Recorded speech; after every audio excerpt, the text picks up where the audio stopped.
കഴിഞ്ഞ മത്സരത്തിലെ തകർപ്പൻ പ്രകടനത്തോടെ ഇന്ത്യൻ വിക്കറ്റ് കീപ്പർമാരുടെ ഈ IPL പ്രകടനത്തിൽ സഞ്ജു ഋഷഭ് പന്തിനെയും മറികടന്നിരിക്കുകയാണ് റൺസ് നേട്ടത്തിലൂടെ.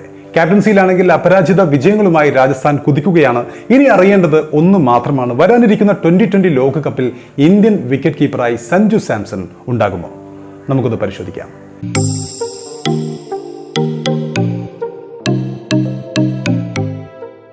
ഈ IPL ഇതിനകം തന്നെ സഞ്ജു ഉണ്ടാക്കിയിരിക്കുന്ന ഇമ്പാക്ട് അത്രയും വലുതാണ്.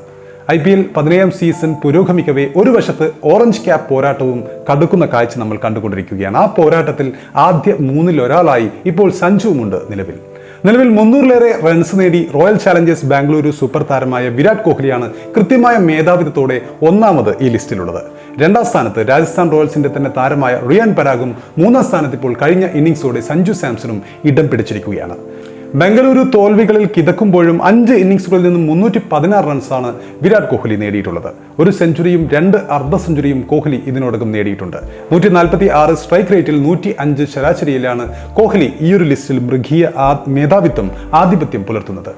RCBക്കെതിരായ മത്സരത്തിൽ തിളങ്ങാനായില്ലെങ്കിലും രാജസ്ഥാൻ താരം റിയാൻ പരാഗ് തന്നെയാണ് റൺസ് വേട്ടയിൽ രണ്ടാം സ്ഥാനത്തുള്ളത്. 92.5 ശരാശരിയിൽ 158 പ്രഹരശേഷിയിൽ 185 റൺസാണ് പരാഗ് നേടിയിട്ടുള്ളത്. 2 അർദ്ധ സെഞ്ചുറിയും ഇതിൽ ഉൾപ്പെടുന്നു. RCBക്കെതിരായ കഴിഞ്ഞ മത്സരത്തിൽ മികച്ച അർദ്ധ സെഞ്ചുറി നേടിയതോടെ രാജസ്ഥാൻ നായകൻ സഞ്ജു സാംസണും ഓറഞ്ച് ക്യാപ്പ് പോരാട്ടത്തിലേക്ക് തിരിച്ചെത്തിയിരിക്കുകയാണ്. IPL ആദ്യ മത്സരം കഴിഞ്ഞപ്പോൾ ഓറഞ്ച് ക്യാപ്പ് തലയിലുണ്ടായിരുന്ന സഞ്ജു റൺ വേട്ടയിൽ 18ാം സ്ഥാനത്തേക്ക് പിന്നീട് പിന്തള്ളപ്പെട്ടെങ്കിലും 4ാമത്തെ മത്സരത്തിൽ 3ാം സ്ഥാനത്തേക്ക് തിരിച്ചെത്തിയിരിക്കുകയാണ്. 59.33 ശരാശരിയിൽ 151 സ്ട്രൈക്ക് റേറ്റിൽ 178 റൺസാണ് സഞ്ജു നേടിയത്.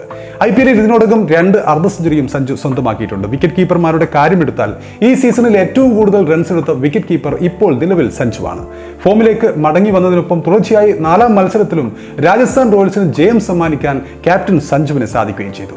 2020 ലോകകപ്പിനുള്ള ഇന്ത്യൻ സ്ക്വാഡിൽ എത്താനുള്ള പോരാട്ടത്തിൽ സഞ്ജു സാംസണിന് പ്രധാന എതിരാളിയായ മറ്റൊരാൾ ഡൽഹി ക്യാപിറ്റൽസിന്റെ നായകൻ ഋഷഭ് പന്താണ്. അദ്ദേഹം 4 കളികളിൽ 152 റൺസുമായി നിലവിൽ വിക്കറ്റ് കീപ്പർമാരുടെ ലിസ്റ്റിൽ 2ാമതാണ്. റൺ വേട്ടക്കാരിൽ 8ാമതാണ്.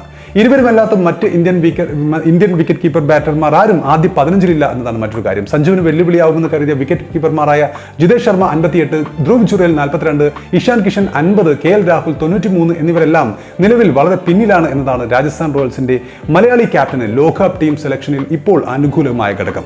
അപ്പോൾ ടൂർണമെന്റിൽ ഏറ്റവും അധികം റണ്ണെടുത്ത ഇന്ത്യൻ വിക്കറ്റ് കീപ്പർ മാത്രമല്ല സഞ്ജു, ഓവറോൾ വിക്കറ്റ് കീപ്പർമാരെ എടുത്താലും അദ്ദേഹം തന്നെയാണ് മുന്നിലുള്ളത്.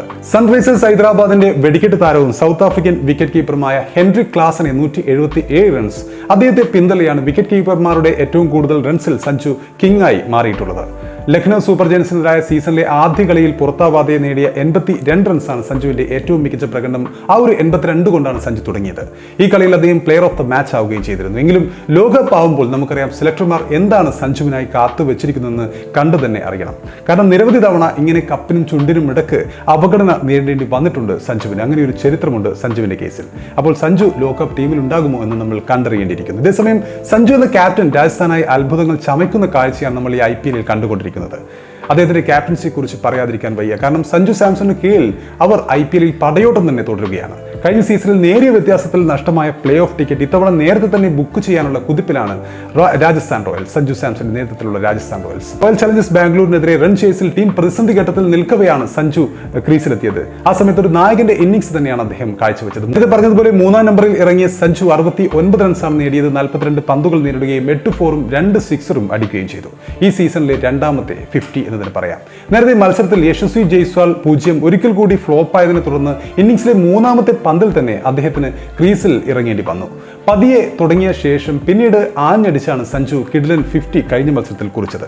പിച്ചിന്റെ സ്വഭാവം മനസ്സിലാക്കി ക്രീസിൽ നിലയുറപ്പിക്കാനാണ് ഒരു ഘട്ടത്തിൽ തുടക്കത്തിൽ അദ്ദേഹം ശ്രമിച്ചത്. പഴയതുപോലെ അനാവശ്യ ധൃതി കാണിച്ച് വിക്കറ്റ് കളഞ്ഞ് കുളിക്കാൻ സഞ്ജു മുതിർന്നില്ല എന്നതാണ് ഏറ്റവും പ്രധാനപ്പെട്ട കാര്യം. ഒരു ബാറ്റർ എന്ന നിലയിൽ താൻ കൂടുതൽ പക്വത നേടിക്കഴിഞ്ഞു എന്നതാണ് അദ്ദേഹത്തിന്റെ ഈ കഴിഞ്ഞ ഇന്നിംഗ്സ് തെളിയിക്കുന്നത്. ആദ്യത്തെ 17 പന്തിൽ വെറും 22 റൺസ് മാത്രമേ സഞ്ജു സ്കോർ ചെയ്തിരുന്നുള്ളൂ. അതിനുശേഷമാണ് അദ്ദേഹം ഗിയർ മാറ്റിയതും കത്തിക്കയറിയതും. ചെയ്തതും. അടുത്ത 23 പന്തിൽ 200 സ്ട്രൈക്ക് റേറ്റോടെ 46 റൺസ് സഞ്ജു വാരിക്കൂട്ടുകയും ചെയ്തു. പരമാവധി സിംഗിളും ഡബിളും എടുത്ത് സ്ട്രൈക്ക് റൊട്ടേറ്റ് ചെയ്യാനും ജോസ് ബട്ട്ലർക്കൊപ്പം മികച്ചൊരു കൂട്ടുകെട്ട് ഉണ്ടാക്കാനുമായിരുന്നു തുടക്കത്തിൽ അദ്ദേഹത്തിന്റെ പ്ലാൻ. നേരിട്ട് 5ാമത്തെ പന്തിലാണ് സഞ്ജു ആദ്യ 4 പായിക്കുന്നത് തന്നെ. ഇതേ ഓവറിൽ തന്നെ യശ് ദയാലിനെതിരെ അദ്ദേഹം വീണ്ടും ഒരു ബൗണ്ടറി കൂടി നേടുകയുണ്ടായി. രണ്ടും അത്ര റിസ്കി ഷോട്ടൊന്നുമായിരുന്നില്ല, മറിച്ച് മികച്ച ടൈമിങ്ങിലൂടെ ഗ്യാപ്പുകൾ കണ്ടെത്തിക്കൊണ്ടായിരുന്നു സഞ്ജു ആ പന്തുകൾ പ്ലേസ് ചെയ്തത്. മോശം ബോളുകൾ ലഭിച്ചപ്പോഴെല്ലാം അദ്ദേഹം മുതലാക്കി എന്നതാണ് കഴിഞ്ഞ ഇന്നിംഗ്സിലെ ഏറ്റവും ശ്രദ്ധേയമായ കാര്യം. അടുത്ത ഓവറിൽ ടോപ്ലിക്കെതിരെ സഞ്ജു 3ാമത്തെ ബൗണ്ടറിയും കണ്ടെത്തുന്നു. പിന്നീട് ആദ്യത്തെ 17 പന്തിൽ ഒരു 4ഓ 6ഓ പോലും സഞ്ജു സ്കോർ ചെയ്യുന്നില്ല, എല്ലാം സിംഗിളുകളായിരുന്നു. 7 ഓവറുകൾ കഴിഞ്ഞപ്പോൾ 17 പന്തിൽ അദ്ദേഹം നേടിയത് 22 റൺസ് ആയിരുന്നു. അതിനുശേഷമാണ് നേരത്തെ പറഞ്ഞതുപോലെ അദ്ദേഹം ബാറ്റിംഗിൽ തന്റെ ഗിയർ മാറ്റാൻ തീരുമാനിച്ചത്. ഹിമാൻഷു ശർമ്മ എറിഞ്ഞ അടുത്ത ഓവറിൽ 2 4കൾ സഞ്ജു കണ്ടെത്തുന്നു. 10ാം ഓവറിൽ മുഹമ്മദ് സിറാജിനെതിരെയായിരുന്നു സഞ്ജുവിന്റെ ആദ്യ സിക്സർ. ഡീപ് ബാക്ക്വേർഡ് പോയിന്റിന് മുകളിലൂടെ ഒരു വല്ലാത്തൊരു മികച്ച അപ്പർ കട്ടിലൂടെയാണ് അദ്ദേഹം ആ പന്ത് സിക്സറിൽ എത്തിച്ചത്. ഒരു മനോഹരമായ ഷോട്ടായിരുന്നു അത്. മയങ്ക് ഡാഗറിന്റെ അടുത്ത ഓവറിൽ 2 4ഉം ഒരു സിക്സറും സഞ്ജു നേടുകയുണ്ടായി. വ്യക്തിഗത സ്കോർ 48-ൽ നിൽക്കവേ 11ാം ഓവറിലെ 5ാമത്തെ പന്ത് സിക്സറിലേക്ക് പായിച്ചുകൊണ്ടായിരുന്നു അദ്ദേഹം കഴിഞ്ഞ മത്സരത്തിൽ 50 തികച്ചത്. എക്സ്ട്രാ കവറിന് മുകളിലൂടെയായിരുന്നു സഞ്ജുവിന്റെ ആ കിടിലൻ ഷോട്ട്. അടുത്ത ഓവറിലെ 4ാമത്തെ പന്ത് അദ്ദേഹം ബൗണ്ടറി കടത്തുകയും ചെയ്തു. സ്കോറിംഗിന് വേഗത കൂട്ടി അതിവേഗം മുന്നേറവെയാണ് 15ാം ഓവറിൽ സഞ്ജു വീഴുന്നത്. സിറാജിനായിരുന്നു ആ വിക്കറ്റ്. ശരീരം ലക്ഷ്യമിട്ടെത്തിയ ഷോർട്ട് ബോളിൽ പുൾ ഷോട്ടിനാണ് അദ്ദേഹം തുനിഞ്ഞത്. പക്ഷേ ഡീപ് ബാക്ക്വേർഡ് പോയിന്റിൽ ബൗണ്ടറി ലൈനിന് തൊട്ടരികെ സഞ്ജുവിനെ യശ് ദയാൽ പിടികൂടുകയായിരുന്നു. അപ്പോൾ സഞ്ജു ഫോമിലാണ് എന്നതാണ് ഏറ്റവും പ്രധാനപ്പെട്ട കാര്യം. വിക്കറ്റ് കീപ്പർമാരിൽ ഈ നിലവിൽ ഏറ്റവും കൂടുതൽ റൺസ് നേടിയത് ഈ IPL-ൽ സഞ്ജുവാണ്.